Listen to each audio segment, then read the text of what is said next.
Alright, this is going to be motor learning and performance. This will be chapter 9, skill acquisition, retention, and transfer. This will be speed reading, to study, to listen to. It's all about the skill and remembering. So let's skip the first skill acquisition. I think I already read this though. But quite simply, the single most important factor leading to the acquisition of motor skill is practice. However, practice is also probably one of the most poorly understood and misused terms when applied to the concept of learning.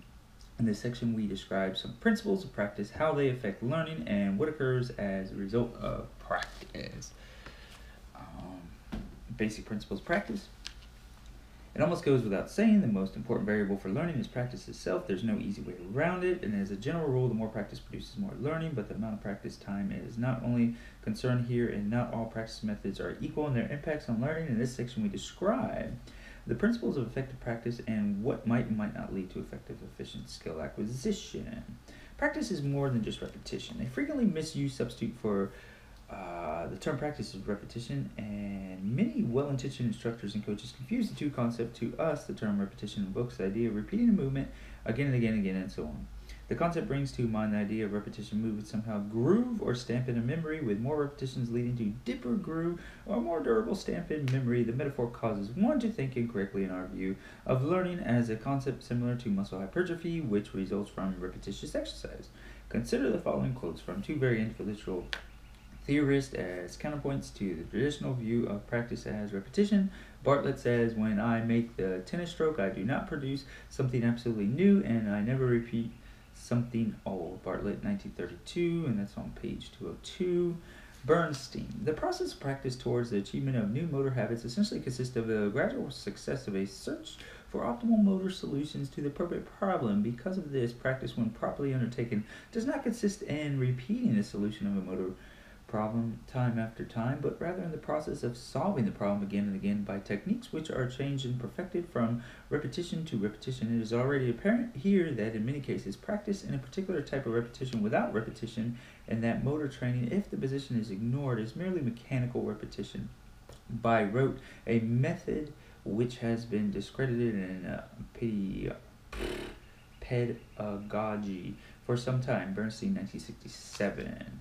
Conceptual model that we have developed throughout the book represents the most important components of the human information processing system that are involved in movement control. These components, hold on, I'm hoping it's loud enough. I don't have a microphone. Let's see, we'll go like that. Alright, maybe that'll help out.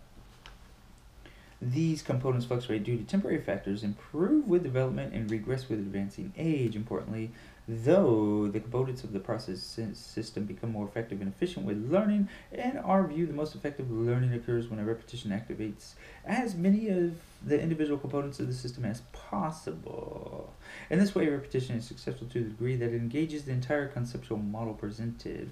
Specificity of practice, although transfer is a hallmark of learning, discussed in more detail later in this chapter and in chapter 11. A consistent finding in the literature is that motor learning is quite specific. In general, specificity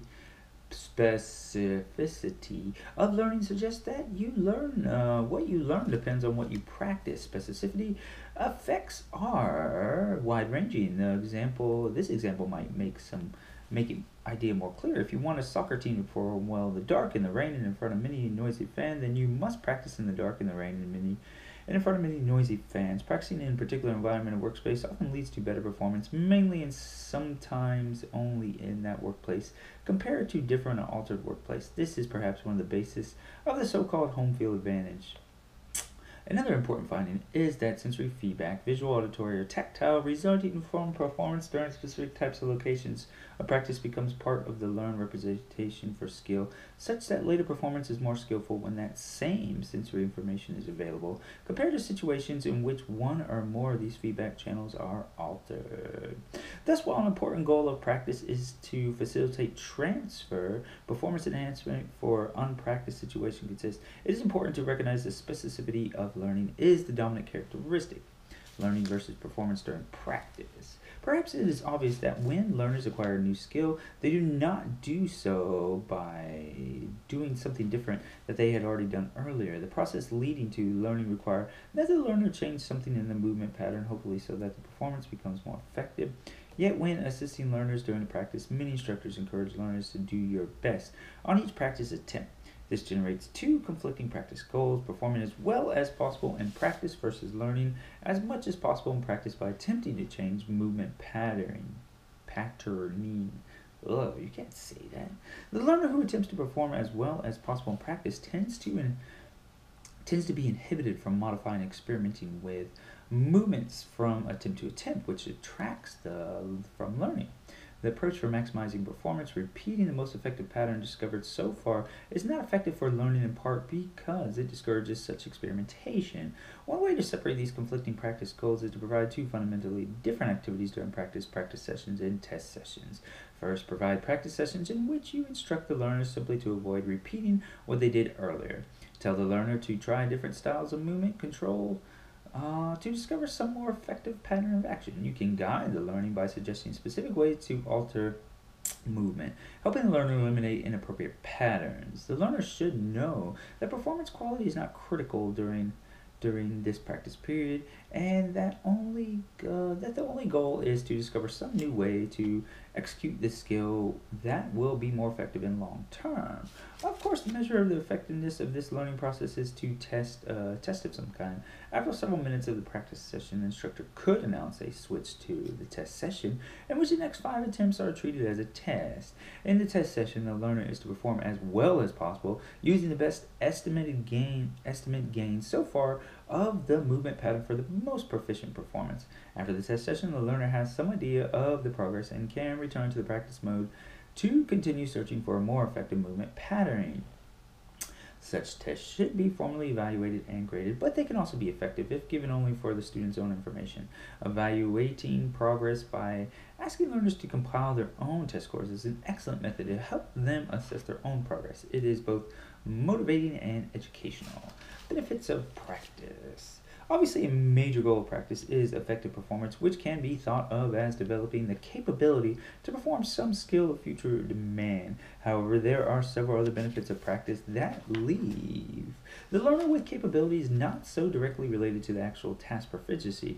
Actually, the term motor learning is a bit of a misnomer, as what results from practice is much more than just motor learning. In this section, we briefly describe some of the benefits to be expected from practice. Perceptual skills. The game of chess provided an unlikely beginning for the important research area. De Groot in 1946 and Chase and Simon in 1973 showed chess experts and non-experts either a partially played game of chess or a board that had similar number of pieces placed randomly on the board, i.e. a grouping of chess pieces that are unlikely to occur in an actual game. After viewing the board for only about 5 seconds, the subjects were asked to recreate the scene they had just viewed by placing the pieces on another board. As expected, the experts were much better than the non-experts at recreating the board that had a game structure. But there was no difference between experts and novices when they recreated the randomly arranged board. The study provided important evidence that the capability of remembering briefly presented information is specific to the skill of the observer. Here, for the chess experts acquired over many years of practice. The chess studies initiated a research paradigm that has since addressed the perceptual advantage that is gained with practice and experience. Different methods are used to assess this advantage. One example is showing video clips of specific activities, as in sporting events, in which a critical portion of the video, pre-ball release arm movements of a baseball pitcher, is clipped from viewing, and subjects, usually experts and non-experts, are asked to predict something about the results of the occluded action, something about the ball's flight. Another research study is to monitor the eye and head movements made by performers of different skill to assess whether the active search for information is changed by practice in Vickers 2007. Results from this general research area tend to support the original findings with the chess players that this expertise is quite specific to the nature of the skill that has been practiced. The research also shows that experts tend to seek out more specific and narrowly focused information in the perceptual display and to pick up that information much earlier in the action than non-experts. Attention. Attention represents a major focus of Chapter 3. We presented several different concepts of attention, which can now be considered from a learning perspective. The effect of practice on the concepts of attention, we consider two of these in this section. Reduced capacity of demands. One of the fundamental concepts from Chapter 3 was the most text demand some attention for their performance. And performance suffers when the overall demand exceeds available attention capacity. Thus, one benefit of practice is the reduced attention that is demanded by tasks that have been well learned. A wonderful study by Leavitt in 1979 illustrates this concept well. In his study, Leavitt compared young hockey players of different ages and different playing abilities within each age and the performance of a skating task, which was the main task, done either without a stick and puck and when stick handling and puck. The time required to skate over a fixed distance was measured. Ice skating without controlling the puck simultaneously would appear to be much less attention-demanding task than when controlling a puck with a stick at the same time. Leavitt's and 79 results are illustrated in figure 9.1. Some very interesting points are exemplified in this figure. First, note that the skating times with the stick and puck are, in general, longer than during skating without the stick and puck. Second, the limitations in time during the skating with the puck becomes progressively smaller as children become older, as they advance from novice to atom to peewee to bantam age group. What?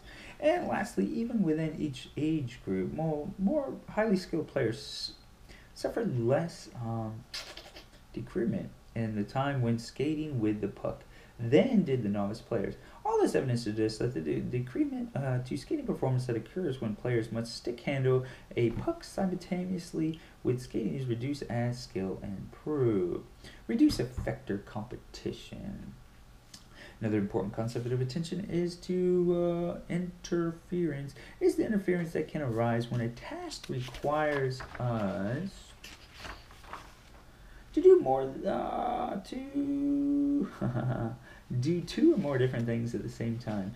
The classic example of patting your head and rubbing your stomach at the same time illustrates the problem. This issue shares some similarities with this attention demand concept, as discussed in the previous section in Chapter 3, but is unique in the sense that one has no trouble rubbing or patting both the head and the stomach at the same time. So it is not a matter of doing two things at once, but a matter of doing two different things at the same time. Interference arises when one effector has a movement goal or pattern that is different from the goal or movement pattern of the other effector. The research of Bender in 1987 described in Chapter 6 illustrates nicely the problem and the benefits that result from practice. She found that producing the English letter V with one hand and the Greek letter Y, kind of Y, with the other hand was nearly impossible when these actions were to be performed at the same time. Perhaps this is due to the competition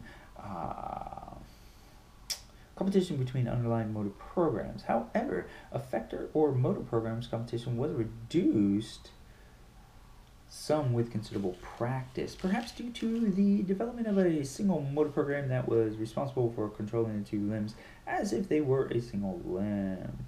With a single motor program, see Schmidt 1998, the difficulty seems to be that the system is attempting to run two different programs at the same time. See Chapter 6 for more discussion. And practice moves the learner closer to having a single motor program that governs both actions. Motor programs.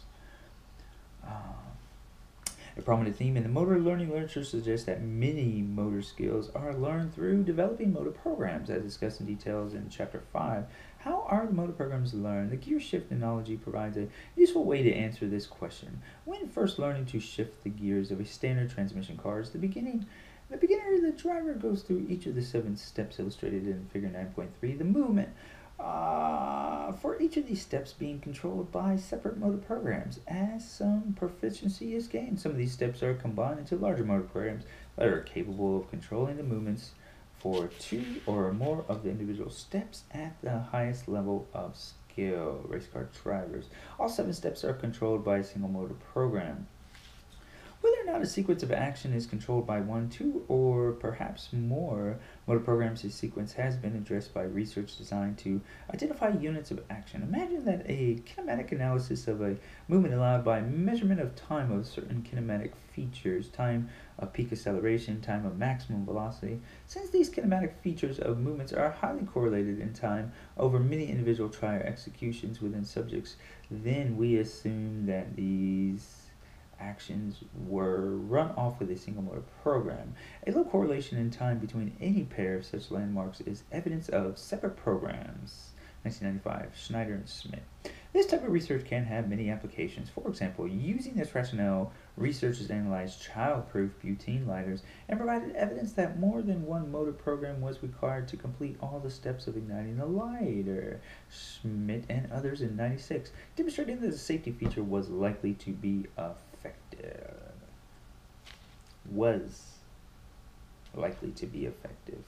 Alright, we'll hold off there. It's about 15 minutes. Videos can only go for like 17 minutes, I think. Alright.